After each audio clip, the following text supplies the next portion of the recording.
Well, the New Orleans Saints apparently found their quarterback because this morning we saw the report from Mike Garafolo over at the NFL Network that the Saints are closing in on a deal with free agent quarterback Derrek Carr.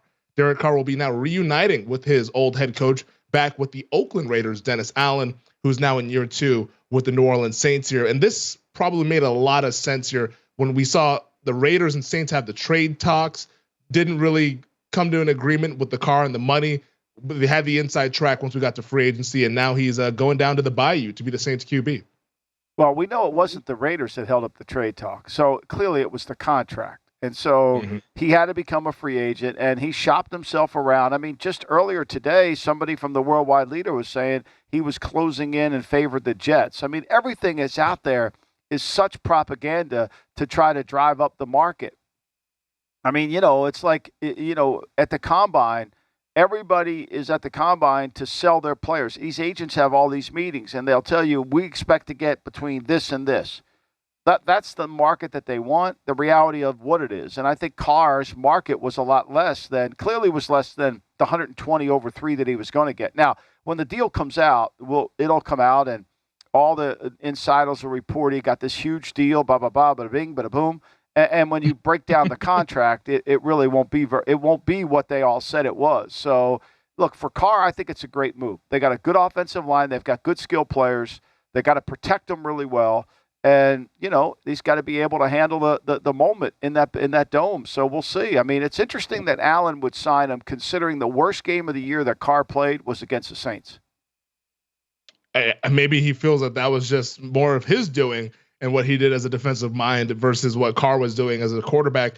Ian Rappaport of NFL Network just tweeted out that they're giving Carr a 4-year deal, according to sources, with a big QB number coming. They'll make it work with their cap situation. That's me quoting Ian Rappaport. That's not me reporting that here exclusively. So big QB number coming, like you predicted, that we're going to maybe see a big number on the surface, but you probably have to do a little bit of digging to see what the true contract is. Well, I mean, first of all, it's not a true 4-year contract. They're doing that contract for the spread. So, that's why you have to really peel back the layers on these contracts. You've got to see exactly what it is, because what we're being told isn't what it is, right? And the Saints, we know that's what the Saints do. The Saints basically borrow. They're on the Wimpy program. They'll gladly pay you today on Tuesday for a hamburger today. When you're on that Wimpy program, you got to stay on it forever. You can't get off of it. Do you know who Wimpy is, by the way? Do you know who Wimpy is? I do not know it. No, I don't understand that. This is so hard. All right, so Wimpy in Popeye, the cartoon character Popeye? I do know Popeye, yeah. All right, good. All right, so that's good. So Wimpy was one of the characters in Popeye, and he always wanted a hamburger, but he never had any money. So he would always say to somebody, I'll gladly pay you Tuesday for a hamburger today. So that's the Wimpy program. They just pushing everything off till the next Tuesday. Yeah. Kick the can down the road. That's what you eventually. It's like the ones and the twos. I didn't know what that was, but at least now I stopped. I found that out. Now you know who Wimpy is. I think we have to have a glossary here to keep going. Yeah, we really do. Well, you're going to come out in March. Well, we're now in March. You're going to come out later on this month to Vegas, and we'll go over the GM Shuffle glossary. And we're going to do a podcast from the Mob Museum. Elliot's going to get this worked out. We will do a podcast from the Mob Museum right there in downtown Las Vegas, which I didn't even know existed. Did you know there was a Mob Museum there? Yeah, it's right down the street from Circa. Yeah, great. I can't wait.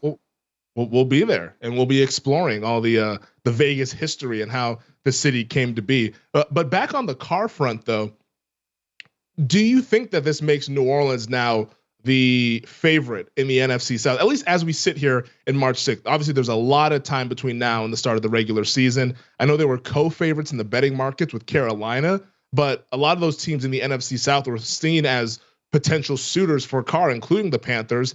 Didn't hear much on the Buccaneers on that front. Sounds like they might be interested in Kyle Trask as their quarterback, or maybe that's just blowing smoke there. But at least Carolina, we knew, had some interest in Derek Carr. But now that he goes to New Orleans, I would imagine that they reopen as the favorite to win this division.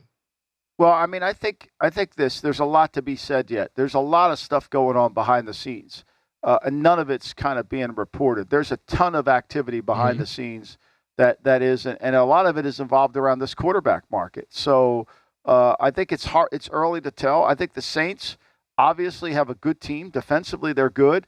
But we got to see what their team looks like, how they figure this cap construction, what they do, how it all kind of plays out and where they move forward. But at least they have somebody that can utilize the skill that they have on the team that runs the West Coast style of offense that they're going to run. He's been in it before. So I think it does. But Carolina's a player in a lot of these quarterback conversations. So you got to figure out what's going on. Atlanta, they're going to be players in it too. So there's a lot of things to kind of figure out exactly what happens and where it all goes, because we don't know the quarterback ratings of the South to be able to determine who has the leg up. Carr certainly right now is the best quarterback in the South compared to the other guys, but we're not sure where that's all going. Yeah, I think that's really the interesting part about this NFC South division. All 4 teams had quarterback uncertainties heading into this offseason, and now that we're at the week of the franchise tag deadline, next week will be the start of the new league year. We're starting to see these quarterback dominoes start to fall here. Thanks for watching the GM Shuffle with Michael Lombardi, and for more videos like this, make sure to subscribe to VSiN Live and the GM Shuffle podcast with Michael Lombardi, presented by DraftKings and VSiN, wherever you get your podcasts.